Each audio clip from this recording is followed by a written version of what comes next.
Here we go, episode 51 of the Trash Talk Business Podcast. As always, we are here to talk about how to grow, scale, build the junk removal dream that you got inside you and bring it to fruition. Whether you demolition, junk removal, deconstruction, dumpster hauling, picking up trash on the side of the road just to see what's there in the bag, you've come to the right place. As always, I'm joined by my compatriot from the great state of Texas, the tornado-surviving man himself, Casey Bubba Lawrence. How are you today? Good, man. Yeah, you said it. How about them? How about them naders? How about them naders this last week? Let me tell you.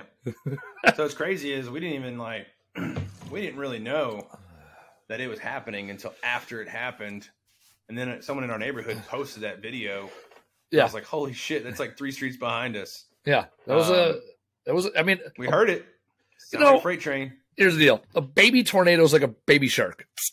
Still a tornado. I still don't want to get in the water with a shark. Little nippy. Hey, how are you? Yeah. You put on this earth to do one thing: destroy things in its path. All right. So hey, this is 2 episodes in a row. No guest. You and I hanging out. Let's. Yeah. You know, for those people that listen to our podcast, right, as we're coming up, next episode, big episode 1 year in, episode 52. Mm-hmm. Let's say episode 100, like, you know, we've done something already. We'll celebrate, a little celebration, episode 52. Let's talk about it. What, you know, now that we have a Facebook group and we have, the VIP group, here's the deal. To be VIP, all you have to do is ask us to join and not be a turd, right? Very low bar, right? So, let's talk. What is on your mind? What have you been seeing? What do you want to talk about today, Case? Man, you know, honestly, I would love to jump in to what to do when you get big opportunities presented to you. The reason why, because one of my clients actually came to me and they're like, hey, look, this big job is on our plate. We have a good relationship with the owner, who in turn has a good relationship with the mayor of the city, blah, blah, blah. So I was like, that's awesome, dude. Let's do this. Obviously, it was a partial demo and cleanup. It was a big-ass house fire, about 6,000 square foot house. For all you listening, down here in Texas, that's just how we do. Anyways, we got big houses. But so this is something that he's never touched before, right? He's very interested in it, and we've talked about this before. And he's like, what do you think I should do? So I was like, first off, why do you want it if you've never done it before? And what is more important to you? Is it getting the job and doing it, or learning how to do this job correctly for the future? So obviously he was like, dude, I would, you know, obviously if I don't get it, it's going to suck, but I'd rather learn how to do it. So that way, when something else comes along, I won't be so nervous to just put my hat in the ring. So, you know, I met him out there on site. We went through the process I didn't really do the estimate for him as much as I just went through the steps with him and saying, hey, this is what you're going to need to do. Talk to these people, this person, whatever. And son of a bitch got it, man. Proved it. And it was a $26,000+ you know, job. Like I said, it's a partial demo, but mainly it's cleanup. So, let's just say, okay, let's talk about that. So when I see a lot of Facebook groups, I see this often. I see this a lot of pictures where it's debris, clearly construction debris, because something's fallen over or they piled it up. Okay, so like let's talk. So it was a fire. What was the construction? Is it brick? Is it wood? Y'all do a lot of brick houses. Brick house on a slab. Yeah. Okay. Yeah, and there's a swimming pool in the backyard, right? So, you know, and like I said, so this isn't my job. So all the information, I don't have all of the information that he does, but I know that they want to keep the swimming pool. They want to keep the slab.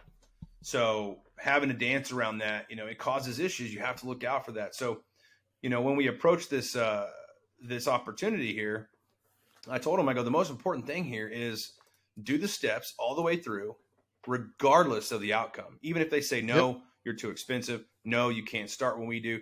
Do it all the way through and do it the right way. Don't do it like you want to get it. Don't do it desperately. And he's like, well, what if they say no? Well, if they say no, guess what? You just did something very productive that will help you in the future when this happens again, because it will. And it made me realize a lot of. Well, go ahead. No. Finish your point. Well, it just made me realize a lot of us, especially in the beginning, right? Year 2, year 3, when we start getting a little creative, right? Year 1, obviously you want to do everything, but you know your limits. But year 2 and year 3, you kind of start getting a little more comfortable with taking bigger risks, taking on bigger projects.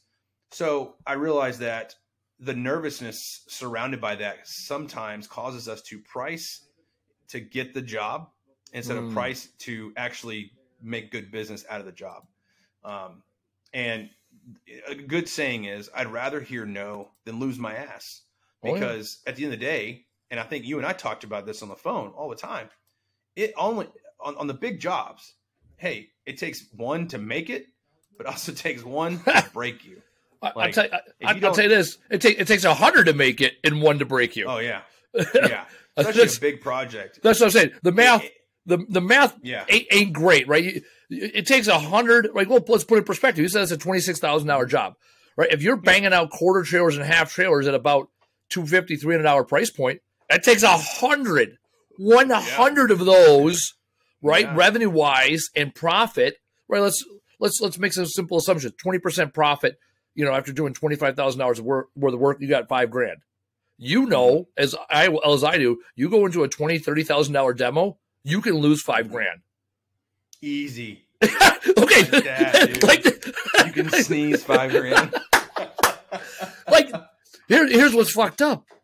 It's funny now. It wasn't funny then, right? No, but it's because the factors involved. So a lot of us are really, I want to do this, I want to do that, but there's so many fucking variables and factors. And I was walking it through. I'm like, look, I'm not trying to scare you. I'm putting a realistic hat on, because when I go to a job site, especially a big one, the first thing I look for, worst case scenario. And that's how I build my job out.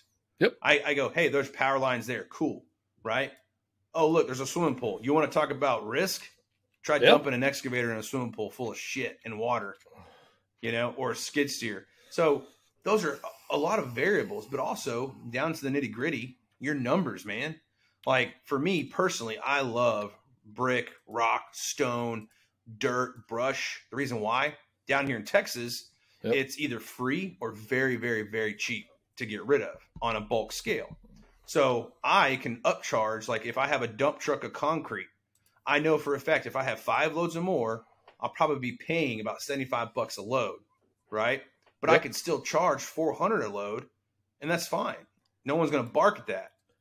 So for me, I set myself up 2 ways. 1, you're going to make some profit, but 2, you give yourself wiggle room, especially when you're demoing a foundation. You don't know. I don't care who's out there, unless you have the fucking plans of how that thing was built. Mm-hmm. You don't know until you start breaking that shit up how much concrete is going to be coming out of the ground. So a lot of times in having that huge margin, you're not just doubling. Sometimes you're tripling what it could be, and you're still breaking even, right? Which really helps on these demo jobs. Now, fortunately, they're keeping the slab here, so it's all visible. But the biggest thing I saw was I wanted him to understand, and here's the best thing I liked about this, Andy. The owner was not at the site with me. It was his right-hand man who's in charge of doing this shit, right? Yep. It was his right-hand man who's going through the steps, who's doing the thing, putting things together. Doing the thing. Business. Yep. Yeah, and that's the thing is we went through it, and I was like, look, I don't care if you blow him out of the water, but you won't know until you present it. And if he says no, it's okay to ask why. Mm-hmm. I mean, shit, you have to gauge how they say no. If it's like, oh, fuck no. All right. That's probably price related, Yeah. But if it's like, then there could be some other factors there. Another thing was the client, he just lost his fucking house. He wants to get this shit going. He was like, I want you to start now, like Monday, Tuesday. And I told him this. I was like, hey, look, here's the thing. You can't let him manage your business. Nope. You have to still prepare for this, especially being your first job. So you have to give it some time, because you're going to be learning on the job. Unfortunately, that's just how it goes. But also, you got to give yourself some cushion to get the site prepped, get the equipment needed, the personnel needed. I mean, the permits, paperwork, all the nitty gritty stuff, get that taken care of. Also, you have to schedule your other jobs. You have to make sure that they adjust to this big one. For us junk removal companies we may not have 10 crews out at one time. We may have 1 or 2. You have to understand that when a big project comes up, what about your normal day-to-day jobs, right? What about the quarter to the half to? There's some people that are okay with saying, fuck it, they'll be back. But that's not the case, right? You don't want to do that. You want to say, hey, well, what if instead of getting, 6 to 10 jobs a week in certain days, maybe I just schedule just for 2 days in a week. I pack those days and say, hey, look, I'm unavailable these days. Let's pack them before and after. Sprinkle some in between if you can. But, it's all about balance. It's all about managing your business. So I kind of wanted to know your thoughts. I know you and I have both done some really big type jobs that I wouldn't say that we could really count on them. Like in the beginning of every year, you can't say, I know exactly in this time frame, we're going to get this size of anomaly job. But having done a few, we can kind of say, hey, look, here's the cool thing about when you do get them, what you can do, and when it's okay to say, no, thanks. No, I like where your head's at. And this is the conundrum. This is all part of what we talked about at the top of the program always is scaling. It's one thing to make money. It's a whole other thing to say, okay, when is the appropriate time? Because there's a lot of businesses that will take 10 steps forward and then they'll realize how, then it's 20 steps back. And like you said, with this one thing, I like what you talked about with this very particular instance is, I remember when I first struck on some bigger jobs, I brought in people smarter than me. I'm like, can I pay you to make sure I don't fuck this up? Because if I brought somebody in that reduced liability and risk and saw another perspective, even if they weren't an expert in the field. Now I was fortunate. My father owned and still owns a remodeling business. So especially when it came to demo jobs or everything from ripping down tree houses to sheds, he'd be like, hey, do it this way or do it that way. One time we took down a 75-foot radio antenna. And he was there with my brother every step of the way, except for going up the antenna. The challenge I see in this industry is a lot of people get in and we ask these people, hey, why'd you get in? What are you doing? What is your background or experience? And it's like, doing regular junk removal is pretty straightforward. You get a truck and a trailer, good attitude. You treat people decent. You can throw some Facebook ads up. You can run a 6-figure junk removal business, right? Make yourself $50,000.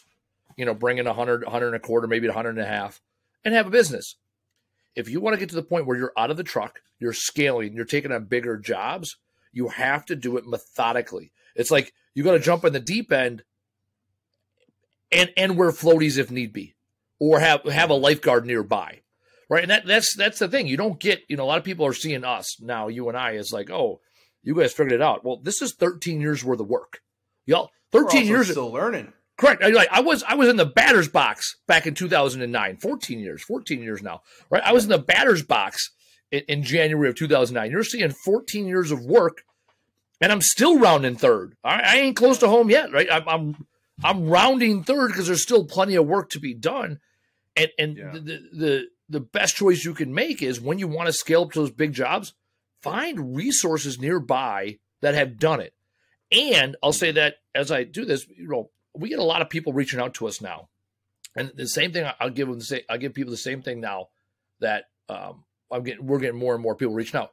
When you get the opportunity to get in front of somebody and ask them questions, or even like in your case with this demo, be very specific about what you need.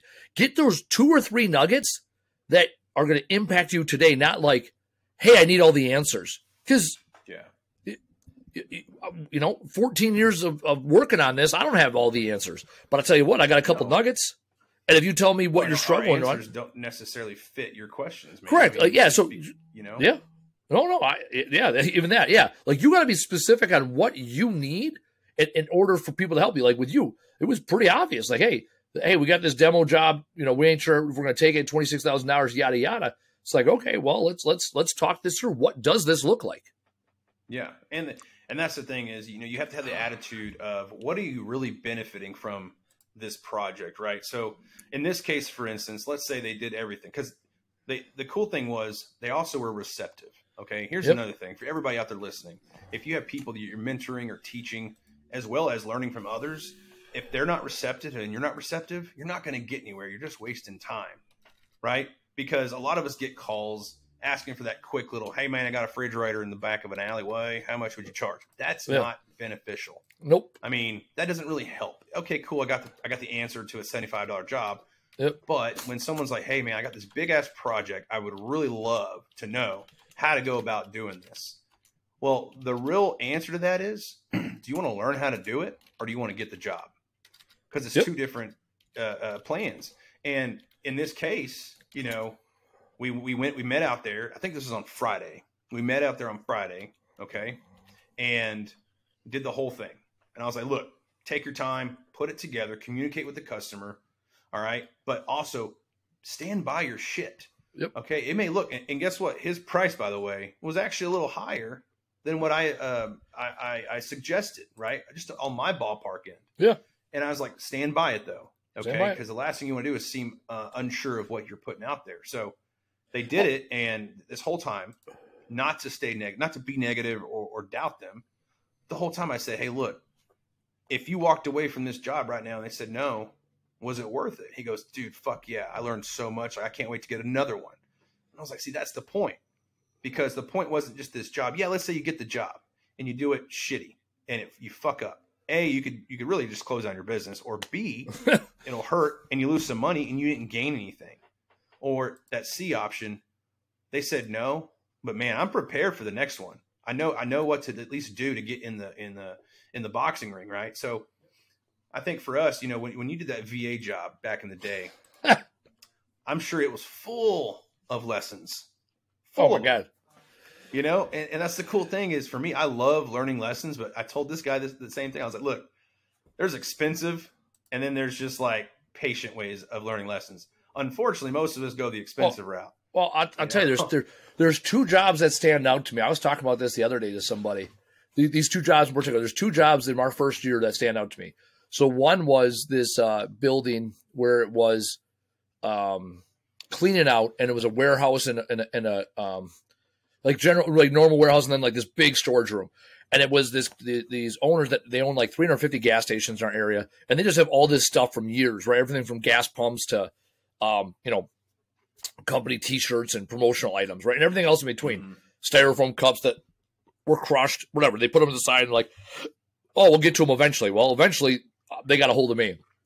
I remember looking at that job. At the time, our full trailer was $499, so $500. I remember I was like, man, this is going to be like 15, 20 trailers, right? So like, right, we're talking $7,500 to $10,000. And what the guy said was, well, basically I had to negotiate with him and got it to like $5,000. And I wasn't very clear as to what the $5,000 covered, because there was stuff in the overhead. Also, all of a sudden, they're like, oh, yeah, there's stuff back there. Well, we didn't clarify who's going to move all the stuff that's in between here and back there. So we had spent one of our guys spent like a half a day moving stuff from one end. We cleaned out one half of the warehouse, and then we moved all the stuff to the other end of the warehouse. And at first, I'm like, man, $5,000 is going to be awesome. I'll tell you what, it took me 3 weeks and basically two guys there kind of almost every day. Like we occasionally pull the two guys off to go bang other jobs as they came in. But looking back at it, it was like less than $500 a day for two guys to be there, plus tying up a truck. And at the time, I'm like, oh my God, $5,000. Like, that's going to make our month. That's awesome. Well, it took 3 weeks to do it. And in hindsight, without running the numbers, we didn't make money. I can't tell you how much I lost. I can tell you we didn't make money on that job. Money was made, just not by me. That is correct. And so what I learned from that was, this is before I had operations software. This is before I scheduled stuff. Because at the time, we're just doing 1 day jobs or a 2 day job. I didn't have like a 2 week, 3 week job. So I'm like, just keep working on it, keep working on it. Then eventually you're like, man, we've been there for 2 weeks. Why isn't this done yet? And that's not a rhetorical question. And, they had our tit in the ringer. We said we could get it done for $5,000. The other thing was they were not very motivated to get it done. They're just like, oh, let's get it done like the next month. I learned then that when you have customers that are motivated to get stuff done, that's a good thing. That means they're motivated to work with you. They're motivated to pay you. They're motivated to have conversations if there's change orders. Hell, I didn't even know what a change order was back then. They're also motivated to help you with resources that you may or may not exactly have. Like they want to get it done. I got a guy. Yeah. But when it's 30 years worth of stuff and they're going to get to it eventually, it's actually the warehouse now that we cleaned out in that storage room. It's actually a gun range now. Or maybe next time you come up, we go put some rounds down range. Oh, hell yeah. The point is, I worked within the processes I had at the time, which was look at things, agree to everything, and figure it out. Right? That was my process. And that's in the year one handbook. That's exactly. And also the old bid it to win it mentality, right? Oh my like gosh. a bid it based on their actually back in the day I used to bid. This is another lesson I learned since that point was, if you're not sure about your pricing, this is more consulting and even like what you do with demo, like you gotta price to your customer's wallet, not your own. Yeah. So even like when it comes to junk removal, there is times now where I'm like, man, our half trailer is $429. I'm like, man, would I pay for that? It's like, well, it doesn't matter if I'll pay for it. But if 9 out of 10 people say yes to our half trailer at $429, we're good to hook. And if I look at my competitors, they're at $449 and I'm at $429. Okay, we're good. So it's funny you say that. So a little bit ago, right? We'll call it 7. We'll call it 7 years. Yeah, no big deal. I signed on with a franchise, and I had to go to their headquarters and meet with the top dog, with the owner, and all this other shit. He's getting y'all excited for the brand, like, man, this shit's cool, isn't it? I'm like, hell yeah, I'm ready to roll. And he's like, man, wouldn't you don't you wish this shit was like available sooner? Like, wouldn't you use this company? And I was like, fuck no. And he stopped and he looked at me. He's like, well, what do you mean? I go, dude, I live on, like, at the time I lived out in the country. I was like, I would probably never call this company to do anything, honestly, unless I needed some people to help me in the field or whatever. Yeah. I was like, but no, I mean, I would have done this shit myself. And he was so insulted by it. But what's funny is later on down the road, when we're actually doing this, right, the grinding, yep, it doesn't matter what you would do as a customer because you're not your customer. I always said it. I am not my own customer. Nope. So you have to adjust to your customers. There's a great, look this up whenever you get a chance. Payless did a badass experiment in Beverly Hills. Payless shoes? Right? Yeah. They opened up this store, and it was like a fancy name store. I think it meant Payless in a different language. But it was all about more. Brand name. Yeah. Huh? Probably pay more. I don't know, but, celebrities, influencers showed up, and they bought these, high marked up shoes. And come to find out, it was an experiment. Payless said, hey, look, these shoes that you bought, that you paid $600-700 a pair for, they're actually in our Payless stores. These are Payless shoes. Yeah. But they figured out people were paying for status. They were paying because the price was there. So a lot of people have high prices in their brand.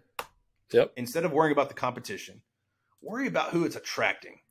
Because I'll tell you right now, in my heyday, when I was slinging junk, we were probably the most expensive. Well, up there. We're the most valuable, that's for sure. Oh, yeah. But my clientele was in one of the most affluent areas in Texas. So that's what I attracted. I didn't want necessarily to attract the lower income where I'm not making a dime if I'm paying a premium. Because my business, I also was the highest paying junk removal company in my area. So real quick, just for shits and giggles, I Googled what you said. Here. Yeah. To get full political.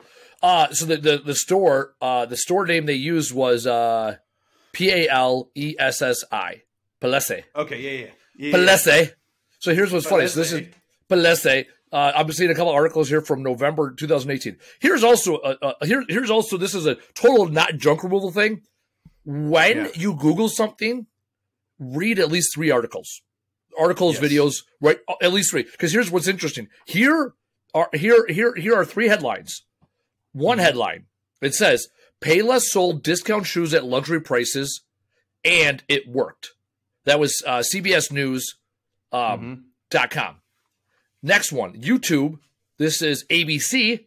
It just it says, Payless opens fake luxury store as prank. Okay, that's different. And then here's Vox News. Payless doesn't need to trick bargain hunting young people with FAU luxury hoaxes. Rude marketing stunts like Palessi are totally missing the point. Here's my point. 3 different news sources, 3 different stories. Of these 3, I would the least biased from my perspective is CBS News.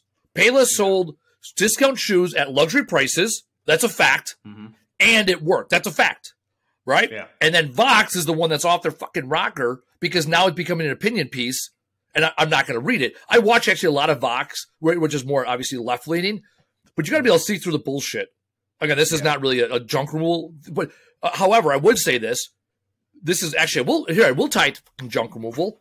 If you're looking up answers to questions and you're not sure if it's a legit organization, scroll all the way to the bottom of the page and see who wrote it.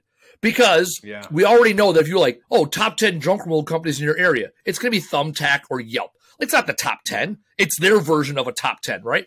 And here's the deal. I've also seen this with mattress recycling and scrap. There are a lot of organizations out there that put out content in an effort to get you to buy from them. Hell, it's no different than you and I. I mean, I got scrap videos telling you how to scrap on YouTube.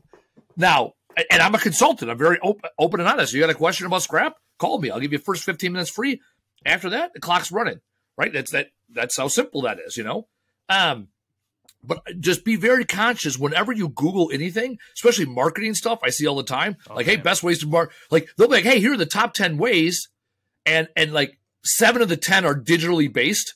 And they're like, oh, to networking events, right? And then you find out, well, who wrote this? Oh, ABC Digital Marketing Company. And you're like, you mother, right? So that's anyway. So Palese Luxury Shoes, Beverly Hills.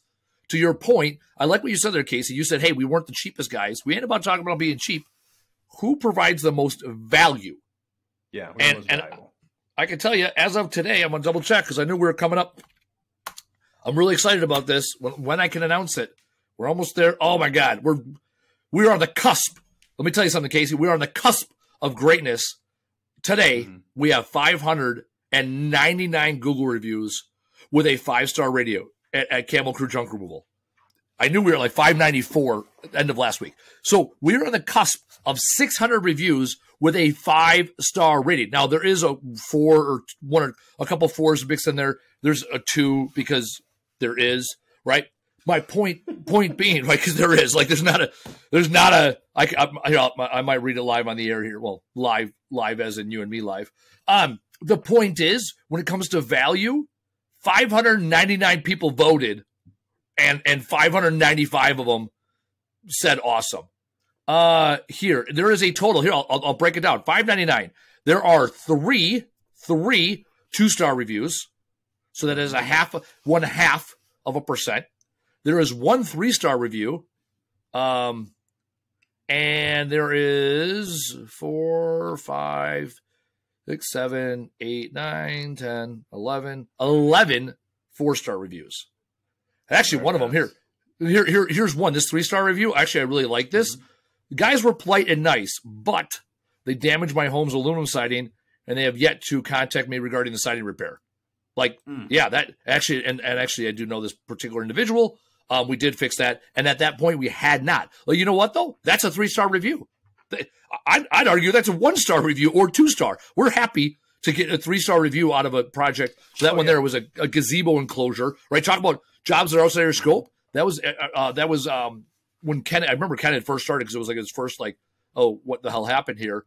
Actually, almost all of our 2-star reviews are in the last 9 months. Last year, 9 months, and every one of them, they have legitimate concerns, and again, it's their perspective. I don't focus too much on them, right? I'll read them and acknowledge it, and then I move on to, right, what do we need to do as a company so that we provide the best value? This other one's complaining, or I'll say complaining, giving feedback, right? That they didn't that we stole their broom. I think we did give that. Actually, I know. I'm almost positive we stole the broom, cleaned out their house, and took the broom with us. Hey, that was a 2-star. This other one I do remember. This was like 7 months ago. They said that we did not take all the stuff from the basement and didn't get back to them. Could not get a hold of this person. Not in our system. That's the other thing. I see a lot of people say, "Hey, what can you do about bad reviews on Google?" Do a really good job on your next one and ask for a review. That's what you can do. I've never had a review. Before you do that, respond. Oh yeah, respond to the person and like, see what you can do with them. Because I've been on some places, and I'll be honest with you, if I'm going somewhere, if I'm actually going to use a review system and actually see what it's all about, I'm going to go to the bad ones. First off, I want to see why there's 1 star. 100%. Why is there 2 stars? Because You can filter through the bullshit. Oh, but, I don't like their structure. It's stupid. But they weren't a customer. Like, why are you fucking them up? Like, come on. But also, this one I actually looked her up again because I'm like, I'm almost positive. Yeah. Lady, not this one that said we cleaned out their basement, never called them back. Not in our system. First name, not a last name, not here. And the bitch of it, actually, the last name is. And it looks like we've been doing work for them lately. The bitch of it is on that one in particular, man. If you had stuff in your basement, we'd definitely come back. Like, why wouldn't? Why? Yeah, we'll finish. Well, I think you have to look at it like, okay. I also noticed that whenever you're not responding to the bad reviews, it's because you're failing to recognize that you're not perfect. Oh yeah, which is fine if you're not perfect. If you're only responding to the great ones, then how fake could that be? I don't know. Whenever we got a bad review, we've had a couple of them, and I responded to them. And 9 times out of 10, I had nothing to do with it personally. Yeah. But yet I was the person that they named. Hey, Casey's a piece of shit. It's like, awesome. How was your day?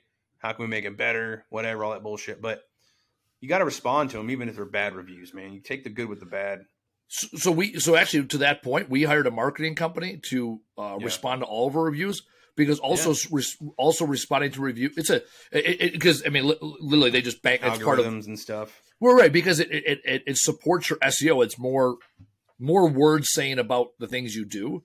So it ends up working out well, and that's the kind of stuff that separates again the people that want to scale versus the people that don't want to scale. Are you in the business of A, asking for reviews, B, having a process or a system in place to get as many reviews, and C, once you get the reviews, what are you doing to enhance it? Also, like when you read the reviews, one of the things that we do in our company is we let the guys know, like, we got 3 reviews today. Tomorrow morning, we'll be like, hey guys, here are the 3 reviews, and let's talk about what all the good things and amazing things you did to get us these 3 reviews, right? Because these are your reviews. They're like, the company houses them, but you're the ones that earned them. Because then what you do is end up promoting good behavior. And when people are like, oh, how do you know so much about your customers? I tell them, I have read, of those 5.99, I have read every single review that's coming into this company. Because I want to know what's important to our customer. And every time they come in, I read them. So, I know we kind of steered away from the beginning, but I don't know where we started, I'll be honest. I mean, I'll put this in there because it's very important to me, at least. I also use reviews as incentives for my guys. And I would do, and we've mentioned this before, I'm sure. But if someone got named on a review, like, hey, huge. They came out, Andy did such a great job, highly recommend, 5 stars. Then Andy would get $5 per named review. Yep. And if it was just a general review, like, hey, the company did great and it was their job, then it was $1 for the team. Yep. And at the end of the month, whoever had the most would also get, on top of what they earned per review, they'd get a $150 gift certificate, like a Visa card. Mm-hmm. So we used that and we kept tally because it creates a competitive atmosphere that's healthy because it's actually gaining more benefit for your business and your team. Because now they know in order to get a review, you don't just show up. You have to show out. So it really helped us a lot. So a lot of the, if you want to understand how to just create certain incentives in your business out there, I suggest look at doing that as well, right? But that means you have to keep track of them too, right? You got to keep track of the reviews, the names, cross-reference it. It's not very hard when you have a CRM, but like our system we had, it would let us know if that person actually left a review and where, and then we would go look. Well, here's a shameless plug. We use Nice Job, $75 a month. I talked to those cats recently. Best $75. If I look at, we have there's 22 and a half working days. It's $1 a day for them to follow up and get reviews, and then encourages people. So it houses it on the Nice Job platform, and then it encourages people to post those reviews onto Google and or Facebook. Mm-hmm. And the biggest thing is it integrates with Jobber, which anybody that knows me, I've been using Jobber 6 years, love Jobber. Integrates with Jobber, so that acts as our quasi follow-up CRM process when Jobber is primarily an operations process. We're not in the business of hunting down, clients or sales, like traditional salespeople that need a CRM. Mm-hmm. It's more scheduling and follow-up and things like that. So Jobber is our choice of preference. I had a woman earlier today. We did a tour. That's the other thing we do from a sales perspective, since we're all over. We have a warehouse here, so we do a tour. We do tours of our warehouse 3-4 days a week. Show people. We talk about recycling. Hey, this is how we do it. This is exactly how we do it. And then it allows them, especially like today with senior transitioning specialist, allows them to speak directly to their clients what we do and how we do it. And then and then they've seen it, right? They're like, oh yeah, they work with Milwaukee Homeless Fix. That's right? A huge Camel Crew difference. So what I'm saying is, do something that is your differentiator versus, oh hey, let's go to lunch, right? Bring them to your warehouse. Did you ever bring, you had a warehouse? Did you ever bring anybody to your warehouse? I did, yeah. So it was never clients as much as it was like real estate agents. Oh, it's never clients. We never no. Insurance, no. It was never clients. Yeah. Always. Yeah, no, senior transition specialists, because they're all referral partners. No, I agree. Yeah, so thanks for that catch. Referral partners, but like chamber ambassadors as well. Yeah, because here's one of our biggest selling points, right?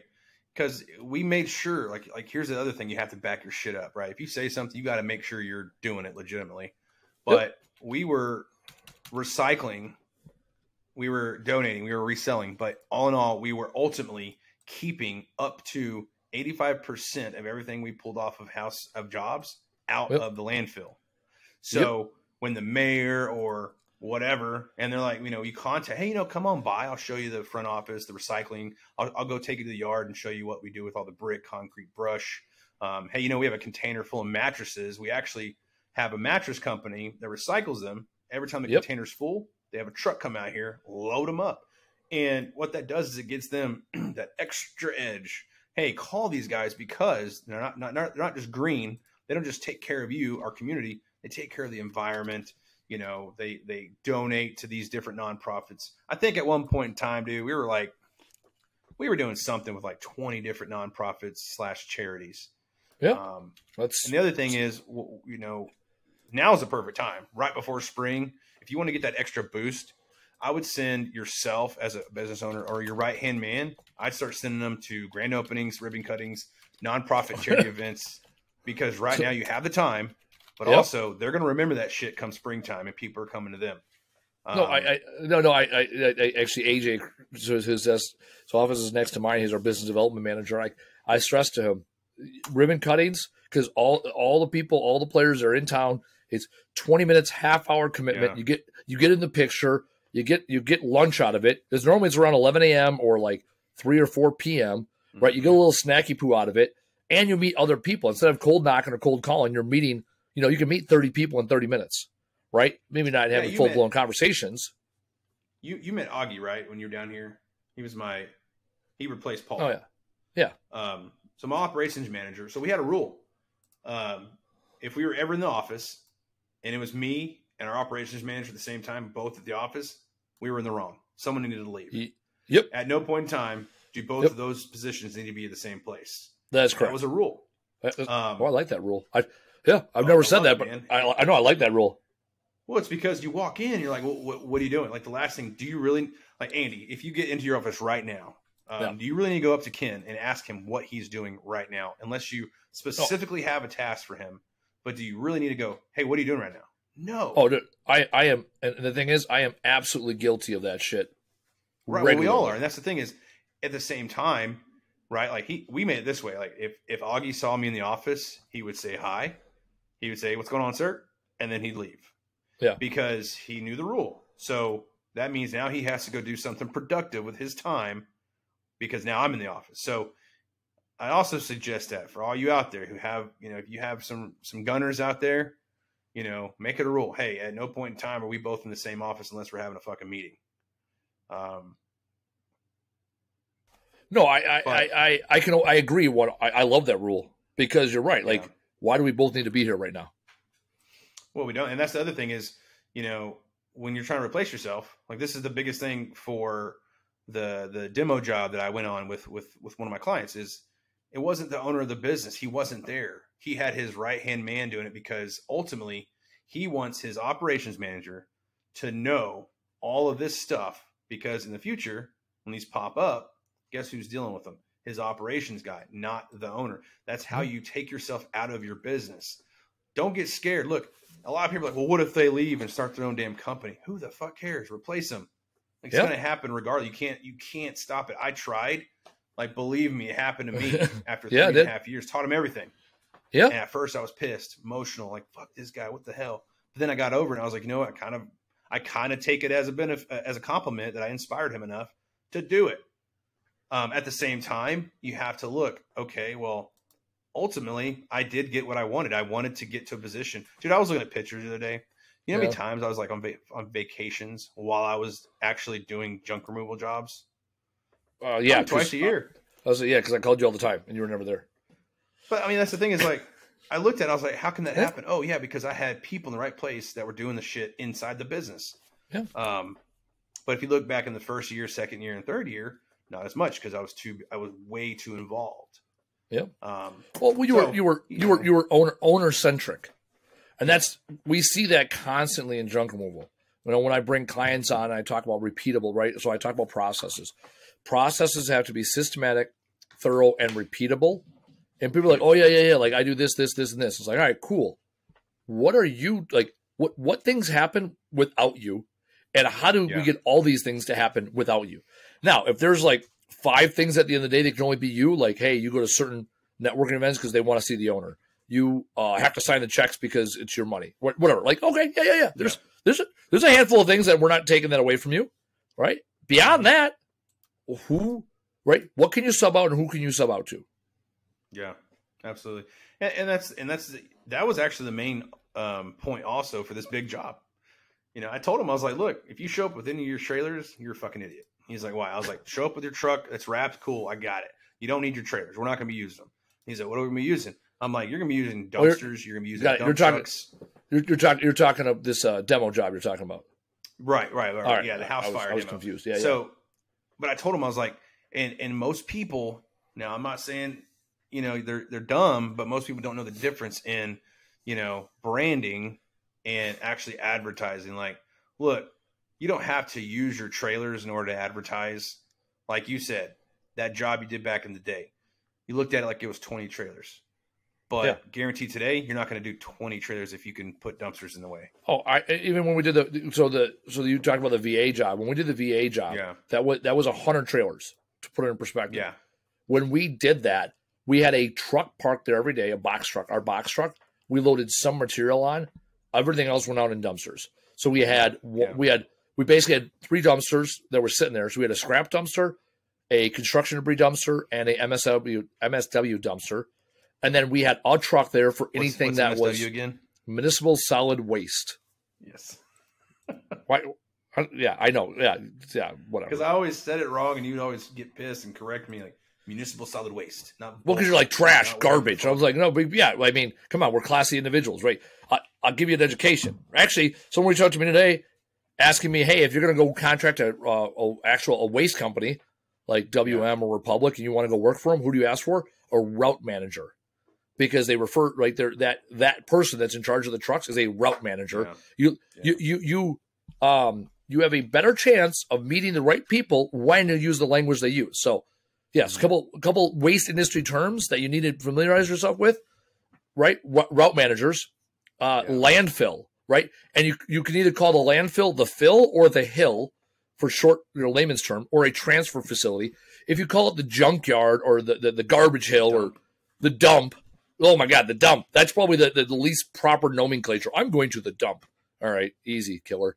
In the military, they say don't call it a gun. It's a weapon. It's a weapon or a weapon system, right? If you want to be super high speed, because I know you are super high speed. It's a weapon system. I was a Mark 19 gunner. I get particularly twitchy about that, right? It's a weapon system. You need grenades to go down range and hit things and go boom. Yeah, I'm your guy. Yeah. 50 cal? I don't know shit about headspace and timing. I know that if you lose that, I know if you lose that key, you're fucked. Yeah, I have shot the Madus probably a half a dozen times. Life depended on it. I could probably put some rounds down range. You put me in the 249, the 240, the Mark 19, we're good to hook, Jack. Like, let's go. Where we go? Oh, nomenclatures. All right.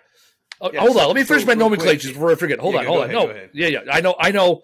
I've been accused more than once of interrupting you. Several times. Several times. You dick. 51 episodes later, I'm still interrupting you. You're welcome. That's what I do. All right. MSW, Municipal Solid Waste. SSRY, Sierra Sierra Romeo Yankee, is single stream recycling or single sort recycling, which makes no sense because the word recycling is one word and they give it a two-letter acronym. Yeah. RY. All right. And then you also see some things if you get in the waste world, like a 2FL or a 2RL. So 2FL or 2468 or any other number refers to the front load or rear load container. So that's the other thing. Like when you're talking about it, right. Yeah. Well, and also, the yardage, and also, how do you pick the can up? Is it front load with the forks or is it rear load? The rear. Yeah, correct. So that's the other thing you want to like people are like, I saw the trash truck. And it's like, all right, cool. What kind of truck was it? I don't know. It's like, okay, well, if it had forks in the front, it's a commercial truck, right? If it was a roll off, right? And then like with roll off, it's either a hook or cable, right? People are like, oh, what kind of roll off trucks you got, right? The first question I always ask people is it a hook or a cable? Like, and also a lugger. So a lugger, if you see that, it's like a shorter body truck where it's typically a smaller can, like luggers. They're either 12 or 15 cubic yards typically, and they're hauling sludge or they're hauling a material that's really, really heavy, shavings, things like that. And those are lugger boxes. Here's the deal. When you're like, I don't know, I seen the trash truck with the box on it. People are like, cool story, bro. Here's the thing. I love that when we speak of dumber people, we always immediately go to the Southern accent. Love it. I didn't. Well, first of all, immediately, I didn't both sides here. I didn't know that was a thing. First of all, you're like, we're appropriating culture. I don't know. That's Tyrone. That's Tyrone the crackhead in South Side of Milwaukee. That ain't South. South side of Milwaukee. Got some trash trucks. Y'all got them trash. I can't even get my voice that. Y'all got them trash trucks up in here. I suppose maybe we do get Southern. Man, we are appropriating culture. For all the people down south that were offended by that, cool. Actually, that's it. I got nothing. Cool. Tell you what, you can come hang out with Casey and I in New Orleans. We'll do our plug. New Orleans for the WasteExpo Waste 360 conference in New Orleans, May 1st through the 4th. A VIP experience with Casey and I, which basically means we'll hang out with you. That's how VIP it is. You can take a picture with us. Zero social clout whatsoever. However, get offended. Probably get offended. Probably not possibly. Talk about football. We might talk about football. They're talking Derek Carr to the Saints, Aaron Rodgers to the Raiders. That's the latest. By the time this airs, that should be figured out. Anyhow, come hang out with us at the Waste Expo. I'll tell you what. Here's the deal, though. Hold on, Up and Way. Taylor, right? There's a handful of people we met at JunkCon that now are in a little sphere of influence, right? They hang out with us sometimes, and they come on the podcast. Yeah. What's that? Taylor's coming. Dylan Pruitt, he's e-waste guy. Oh yeah, Dylan Pruitt's coming. Yep. Yeah. So there's the thing. We got this little ecosystem, little junk removal, small hauler. That's how the waste industry refers to us. Small haulers. Circle junk. Little ecosphere of junk removal guys. So no big deal. VIP experience, which includes hanging out with Casey and I. You will be offended. Feel free to offend us also, or attempt to. Yeah. And eat oysters. That's it. That is also Casey. I didn't know this. I didn't know this until I was in Vegas last time, because the guy's like, blah, blah, blah. I have a Harrah's. I got comped at Harrah's. He goes, what's my first time in Vegas? I'm like, that doesn't make sense. He goes, oh, yeah, I spent a lot of money at the Harrah's in New Orleans. And I was like, I didn't know there was a Harrah's in New Orleans. Oh, dude, yeah, man. And I did know because I walked past it. Whenever I'm in New Orleans, I'm not in the gambling mode, what have you. I'll tell you what, I'm itching. I'm itching for a good craps table. Last time I was at a casino in Louisiana was Bossier City, and I ended up going to jail that night for fighting with the police because they said I was drunk in public, even though I was staying in the fucking hotel that the casino was in. Technically, it was not public, and they still hauled me on off. Were you drunk? I was very drunk, but it's free drinks. If anything, I should have sued the hotel / casino because they were just giving them for free, right? If you're playing, then they're just like, here's another drink, sir. And yeah, that was a good night until it wasn't. Like, golly, long time ago, guys. Okay, for all you listening out there, this was like pre-responsible Casey Bubba. Yeah, you had a similar incident in Nashville not so long ago. We don't talk about that. No cops were involved, I don't think. Move it on. Oh yeah, you called me that. What was the? Fine, we don't have to get into actually what happened. What was the end state? It was an Afghanistan deployment reunion. Didn't you end up with a fucking broken arm or a bruised ego or something? Yeah. That broken foot. That's what it was. Ankle. Right ankle. No big deal. You got. That's why they gave you 2 of them. Oh man. Yeah. All right. See, there you go. That shit, dude. Here you go. New Orleans. You may end up going to jail with Casey. We don't know. No. That could be. That could be part of the VIP experience. I wonder if they let us do a podcast from there. Like, hey, so this is a special podcast episode. Why would we be able to? We were going to do one. We were going to do one at JunkCon. No, I'm saying like if we got locked up. Oh, in jail. Yeah, hey no. Guys, it's Monday, and if you're not gonna let us out, like we got a podcast to do. First of all, what is this we shit? I've never been arrested my whole life. If you're saying I'm going to get there, you're probably going to be with me. I'm probably going to wrangle. I don't know. It. I don't know you. Yeah. I don't know. I'll be like, hey, that guy said y'all ain't shit. Casey, my mouth writes a lot of checks. Okay, occasionally my ass has to cash them. There we go. All right, going back to the plug, the Waste 360 Expo. Get in on the action. Insider 7 is the special high speed discount code they gave me. Well, here's the deal, Case. I put the work in, right? We talked about earlier, like how do you figure it out? How do you you show up? Like when I've gone to conferences in the past, I'm like, I don't know where to start, but you just start walking and start talking. You figure it out. Yeah. And sometimes it works. Actually, the last conference I was at in Vegas, I realized after about an hour of being there, it was not a good fit for me. I'm like, yep, I don't see how I correlate. The last one, the reverse logistics, and I learned a lot. And I also was like, yep, this industry does not interact with junk removal for a reason. It wasn't a good fit.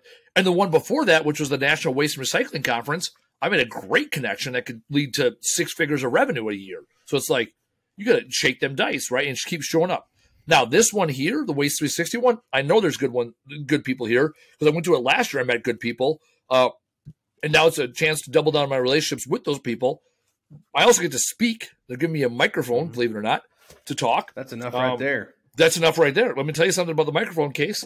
Not only do I love the camera and microphone love me. Shameless self-promotion here. For people still listening, you're welcome, America. That's all I got to say about that. You got anything else? I feel like Dude, all I got to say is, look. I feel like you won't know until you do the steps, right? You don't know until you go. Do the steps, and you can even do it by yourself. Let me see you do it, okay? That's a lyric, by the way. But what song is that from? What song is that fingers. From? I don't know what that is. Lil Jon's in it. Is that Nicki Minaj?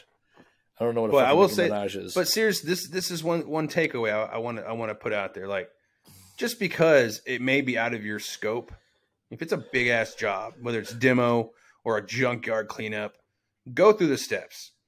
Do it, right? Do the estimate, provide it. The worst thing that'll happen is they say no. That's it. And then you know what? You're actually better off you were before because now you have knowledge. Whereas before you're like, I don't know if I could do it.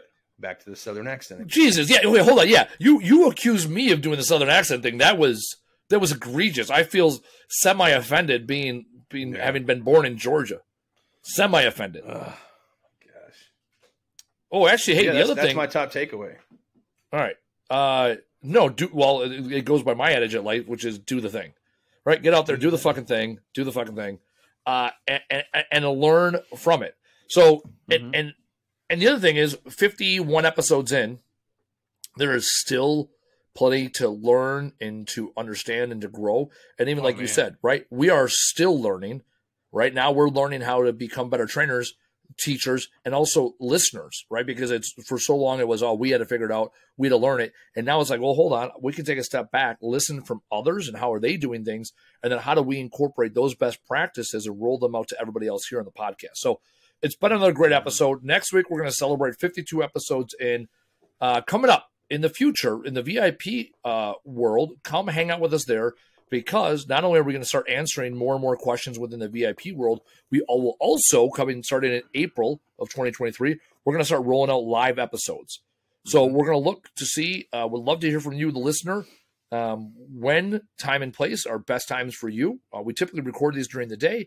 We'd love to see if it's a better fit at night or during the day, because we want to have some real conversations with real people and get some real engagement. So live episodes coming. Not sure if we're going to do them monthly or quarterly, but we are going to start live episodes here in Q2 of 2023. We do appreciate all the things that you guys do as far as challenging us on this podcast, pushing us. We're excited to meet those that can make it out to WasteExpo and continue to get out there, do the thing, build your business, grow your dream. It is your business. It's your dream. Don't grow it alone. You got people like Casey, myself, right in your corner. All of our listeners, if you ever want to reach out to the former guests on the show, most of them are extremely accessible. Reach out to them too. I talk about building this ecosphere, right? It's all about bringing that level of professionalism into the junk removal industry. And the best way we can do this is share best practices and learn from each other. So that's my challenge to everybody out there. Continue to push yourself, continue to work on your craft, and we're going to continue to bring you the best information this industry has to offer. As always, I'm Andy. He's Casey, signing off for another great week here at the Trash Talk Business Podcast.